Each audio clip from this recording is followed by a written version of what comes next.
Hello everyone, thank you for joining us at this news. I am Babli Jonathan.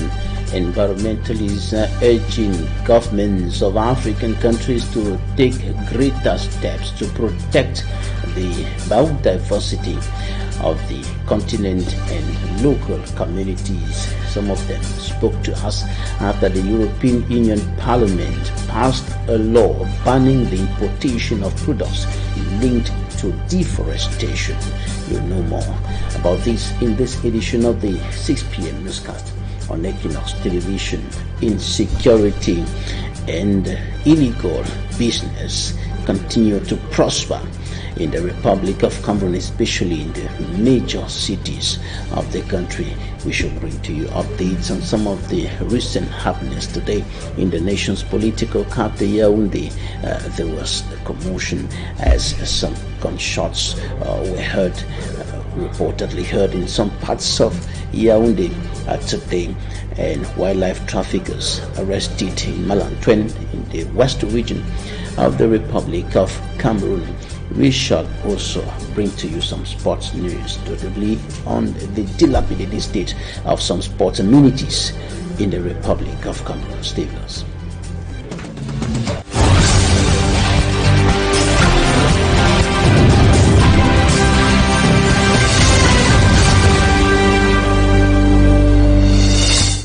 We begin this newscast in Malantwen in the west region of the Republic of Cameroon, where the police has arrested some suspected wildlife traffickers, and this is within the context of the fight against illegal business activities in the Republic of Cameroon. And the authorities have been fighting, but some of the illegal businesses are resisting the efforts of security and defense forces and of course administrative authorities. And one of those illegal activities is human bones trafficking. Details in this report by Innocent. A busy Malantwen, a locality in the known division of the West region. While the population carry out their activities normally, others are busy assaulting a tomb for human bones to sell. Unfortunately for them, God is not on their side. They were reported to the police by a businessman. They proposed the human bones.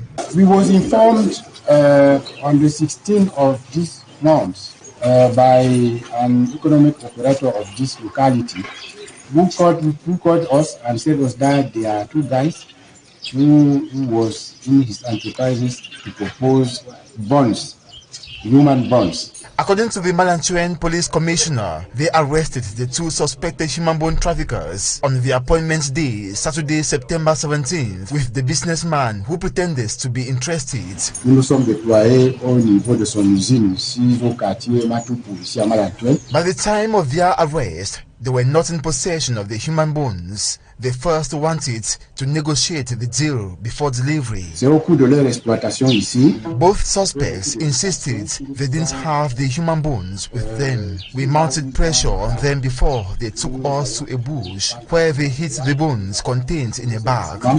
Contenu dans un sac enfoui effectivement dans la broussaille. Frustrating to the police commissioner, the two suspects, despite all efforts, refused revealing where exactly they dug the bones. Bon, malgré toutes nos persuasions, ils s'obstinent encore à ne pas dire. All what they told us was that a friend advised them to get into this underworld business, noting it is very profitable and could yield them the sum of 15 million francs CFA. Voilà à peu près cette activité lugubre dans laquelle se livrent nos jeunes. While the inquiries are still ongoing before the two suspects will be transferred to the court, the Malantwen Police Commissioner advises youth to shy away from this criminal activity and be responsible citizens. He also implores the population to continue collaborating with security forces by denouncing suspicious activities around them.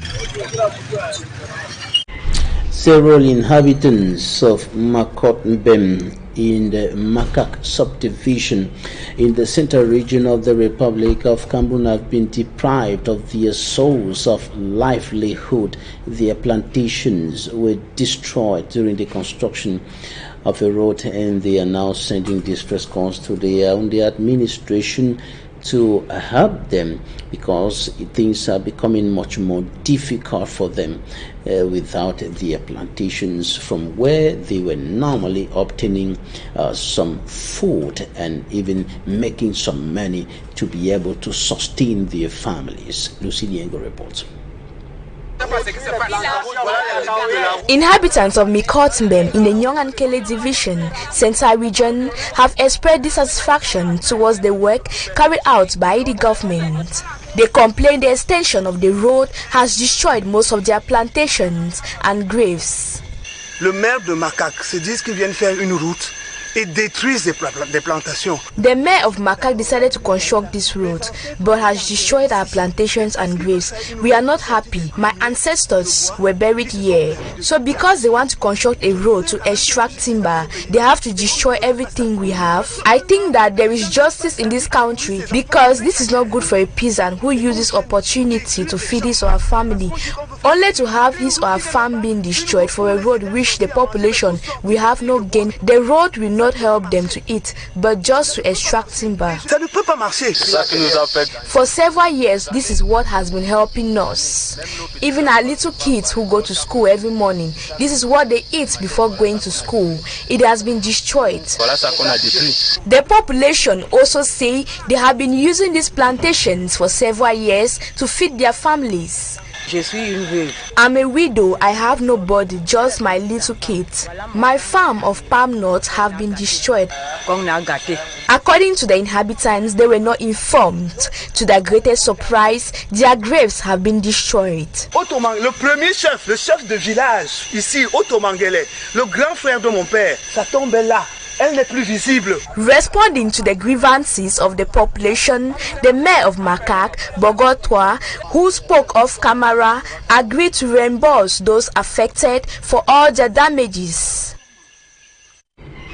And the voting of the 2022 budget for the development of the community of Ezeka, the council budget for the development of the community of Ezeka, puts the mayor of the municipality and the councillors at daggers drawn over some irregularities and misunderstandings, and the municipal councillors, I think, are highlighting issues concerning misplaced priorities in the voting of the budget, and again for the 6th time boycotted an extraordinary council meeting organized by the mayor.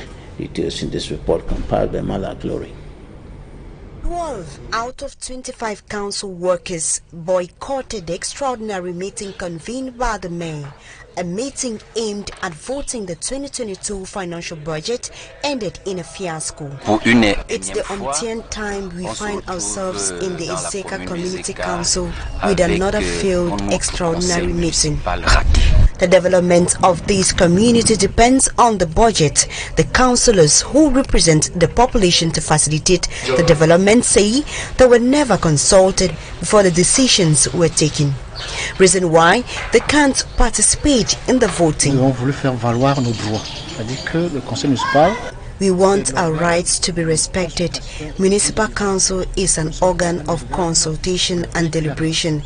We cannot regularize a budget which started 9 months. We are left with 3 months to end, and today we are asked to sign the budget. How will that help the people? We are not interested in community halls. We need roads to be constructed, electricity and water. C'est tout ce qu'il nous faut, la lumière et de l'eau. Moïse Sylvain Jock, PCRN May, has for past years been in conflict with his councillors. I call for another extraordinary session to vote the budget. Unfortunately, a group of councillors, in the number of 12, decided not to move forward by voting this budget. This is the 3rd time that I'm trying to do that. To do that, the councillors vote the budget. They don't want to do that. In the area of decentralization, if we don't understand that the councillor is there to represent people, to work for the people, people bring their personal ego. That's not normal. That should stop. The extraordinary meeting was, however, cancelled. Meantime, the Senior Divisional Officer of Nyong and Kili Division is expected to come up with a solution to the current crisis in Ezeka Municipal Council. Poor internet connection, constant or repeated power cuts, and the inability to afford some digital gadgets are some of the challenges hampering the advancement of electric or electronic learning in some parts of Cameroon, especially in the big cities and also in the hinterlands. It is for this reason that the regional delegate of secondary education in the littoral region of the country had a meeting to discuss how to solve this problem with some of the stakeholders, as Immaculate Fogo reports.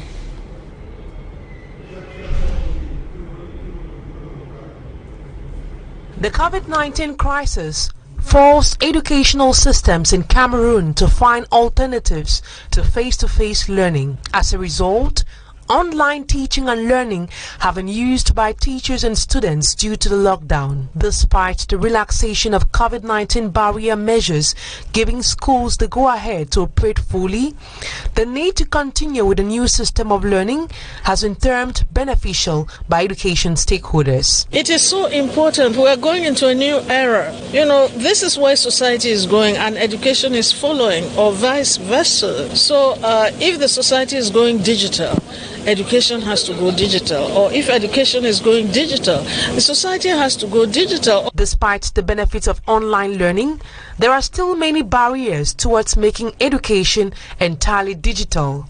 In most cases, rural areas are not equipped with utilities like fast internet, uninterrupted power supply, and electronic devices. However, the Ministry of Secondary Education expresses their determination of making e-learning accessible for all. We know that often we're out of network, but with that, the minister also has provided to some schools which are supposed to serve as pilot schools tablets with recorded material so that teachers and students will be able to make use of that. Helping students to better adapt with e-learning was the objective of this seminar that grouped together delegates of secondary education across the national territory in the city of Douala. Out of Cameroon, insecurity threatening to pull down the African giant, the Federal Republic of Nigeria. Insecurity has become a serious problem affecting the economy of that country very badly. The economy is seriously affected by the insecurity, especially in the northern parts of the country. And of course, the stakeholders and state officials are now striving to break the neck of insecurity, so to speak. And of course, the insecurity caused by Boko Haram is yet another major issue, as we have also other issues, notably fuel theft and other criminal activities going on in different parts of Nigeria, and a series of attacks and threats within close proximity of Nigeria's seat of government in Abuja. And Islamists and other armed groups are causing fear and apprehension among citizens in the Federal Republic of Nigeria, and this problem is seriously affecting the economy of the country. Take a listen to some of the stakeholders. Of security have become the concerns of all Nigerians. It's not limited to any particular region. It's not limited to any particular state. And so we're all concerned about it. The economy is collapsing fast, or rather it has collapsed. And so every budget that they present in this country, we need to borrow money to finance it. We're suffering from hunger, from poverty, and from insecurity. It has been something very terrible for us. They thought it wise to put up papers that will address how insecurity affects development in Nigeria, how insecurity undermines the economy of this country, how insecurity even undermines the very survival of the nation. These troubles are beyond 1 minute answer, but I think one can say it requires our complete and honest commitment and dedication to solve these problems. Once we have that commitment, we have the vision, and we work towards achieving those visions, then I think we shall overcome. Now, in sports, some inhabitants of different parts of the Republic of Cameroon where sporting amenities have been abandoned in ruins are raising concerns. A case in point is the municipal stadium of Marwa in the far north region of the country, and we have details in this report compiled by Annabila. The Marwa Municipal Stadium is in need of rehabilitation. This stadium, which has been visited at least 4 times by the presidential couple, especially during campaigns, is in ruins. The roof is falling off, the environment bushy, and the place is now a deposit for cow dung and other wastes. Mais depuis un certain temps, ce stade est abandonné à lui-même, tel que vous voyez. The people complain that for some time now, the Yaya Dairo Stadium has been completely abandoned. Youth have no space to entertain themselves. Les jeunes n'ont plus assez d'espace ici, un espace approprié pour se divertir. They also express worries defecating in the stadium and leaving the place dirty can lead to several diseases. Vraiment, surtout en cette période de saison pluvieuse, nous avons cette pandémie du choléra qui se vit. Running water from the stadium goes into neighboring quarters. Toute eau qui se déverse dans le stade se déverse dans le quartier le plus proche. The young people of the far north have come together to do the little they can to improve on the state of the Yaya Dairo Stadium in Marwa. À sorte que c'est la jeunesse qui est censée nous soulever. Because according to them, the youth of today are the future of tomorrow. The Indomitable Lions of Cameroon will begin preparation for the FIFA World Cup in an international friendly on Friday, and the Lions will confront a little known name in football, Uzbekistan, from the Asian Football Confederation. Smart Njikan Gebre has a preview of that encounter. It will be the first time Cameroon will be meeting with Uzbekistan in an international friendly on a FIFA day. The Indomitable Lions, who will be using the game against Uzbekistan to prepare for the upcoming FIFA World Cup later this year, are already in Seoul since Tuesday. The Lions have already had 2 training sessions since the touchdown in South Korea, with day 1 being just for light stretching exercise, since most of the players traveled from afar into the Lions' den. Amongst the youth called up are experienced players like Nicolas Nkulu and George Manjek, who will bring in their experience into the squad.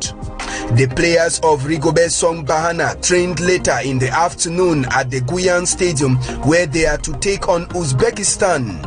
Meanwhile, Cameroon's opponent started training since September 19, 2022 at Tashkent before traveling to South Korea. Unfortunately for Uzbekistan, they will miss out on one of their top players, Jalolidin Masharipov of Al Nassr Club, who is still recovering from an injury. But the head coach of Uzbekistan, Shreko Katanik, is not worried. If Cameroon has played just one official match in 2022, which they recorded a slim 1-0 victory over Burundi in an AFCON qualifier, Uzbekistan in 2022 has played 5 matches and won 5. They are still to be beaten in 2022. Cameroon will definitely be looking forward to put a stop to the winning streak of Uzbekistan when they meet on Friday morning in their first ever confrontation.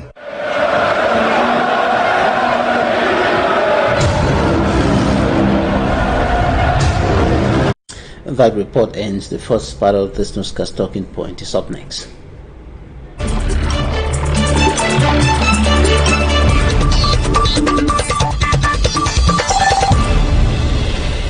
Our guest today is someone who has special knowledge of the principles and method of teaching.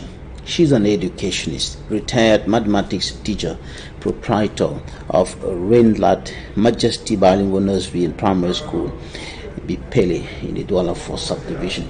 Thank you for joining us today, Gladys Ingala. First things first, we want to know how students are supposed to learn, pupils are supposed to learn in order to succeed as the academic year unfolds, and with the idea that success begins from the first day. We want to bring this knowledge to the pupils and the students and even the teachers and all other stakeholders, so that at the end of the year the children can succeed. So how to learn to succeed? A child can succeed in class and at home if the child concentrates. Especially in class, the child has to pay attention to the teachers as they are lecturing, or on the blackboard when they are solving problems. Like when I was teaching mathematics in lycée, I encourage the children to be watching as I'm solving the problems on the blackboard instead of writing. When I solve the problems and we do the examples, before I can allow them to be writing, so that they can understand the subject, as mathematics was a little bit difficult for them. So even when the teacher is lecturing, the child should learn to pay attention, not to be distracted by friends or situations around. Even at home, the child should, when he's learning, he should not be distracted by television and anything that is around. That's my own way that I think a child can succeed, by concentrating in class and at home in learning. Sometimes some of the pupils and students are compelled to revise or read for a very long period of time, most often by their parents. For how long should a pupil or student spend reading or revising his notes? It depends on the understanding span of the child. Some can spend 1 hour or 1 hour 30 minutes. If the child reads and understands at that level that he's tired, he has to stop learning, or he has to stop revising, because when he's training, it will be difficult for the child to understand again. If he's solving a problem, he can solve maybe the problem for 1 hour, 1 hour 30 minutes. It just depends on the understanding span of the child.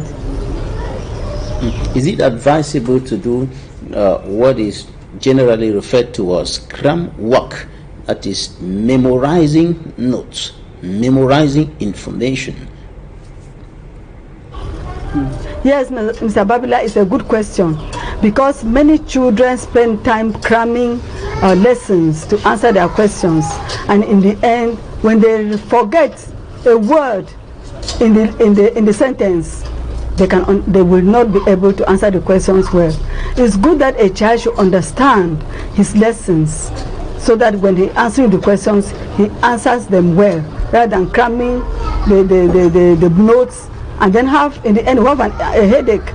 And if you forget a is or a was in the sentence, he will not remember the whole paragraph that he crammed or she crammed. What about intensive studying within a short period of time prior to an examination?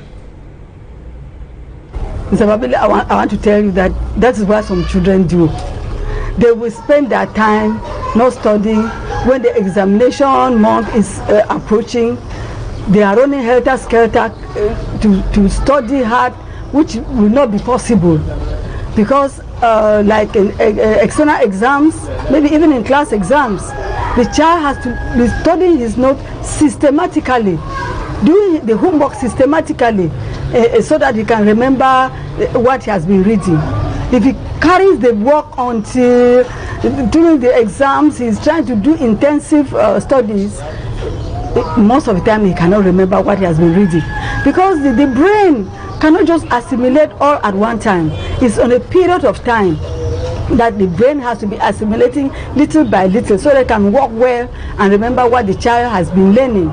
At a short period of time, it can lead to headache and disorganized way of understanding, and not be able to write the exam well. Earlier you talked about slow learners. How should such students or pupils study to meet up with their peers who are fast learners? We have slow learners and fast learners.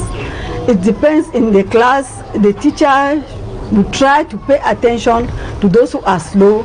He cannot just move on with those who are fast.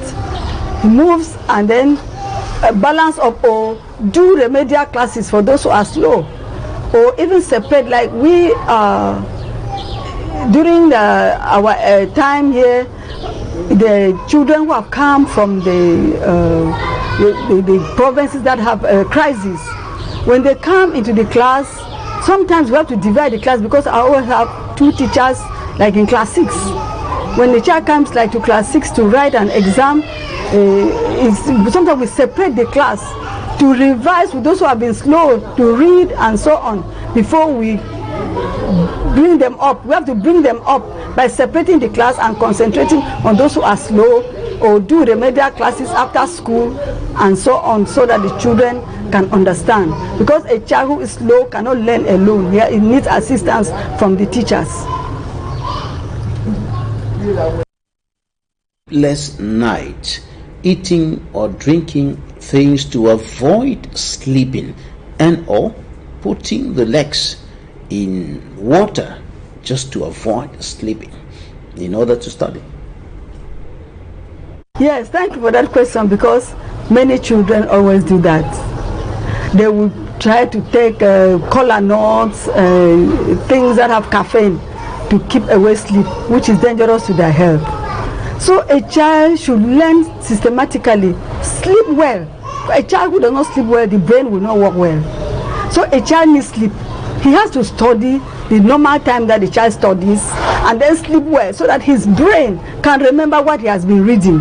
If he works, take food that will cause his brain, make him to keep on sleepless nights, it can make that child, the brain to have fatigue or tired. The brain can be tired, and any brain that is tired cannot remember anything. So the children have to learn to study. If a child studies the right way and sleep well, that child will still pass the exam. It's not by spending sleepless nights that a child will pass. Like when you see science students, most of them sleep well so they can remember. Like me, I used to be a mathematics teacher, and I learned maths in school. And I discovered that it's sleeping well and solving the problem at the right time that can make your brain calculate very, very well. Right, Gladys Ngala, educationist. Thank you so much for your time. And that will be it for today. Coming up next, live from Cameroon's political capital, Yaoundé, Equinoxe with Serge Alone to Anis guest. Do stay with us if you can.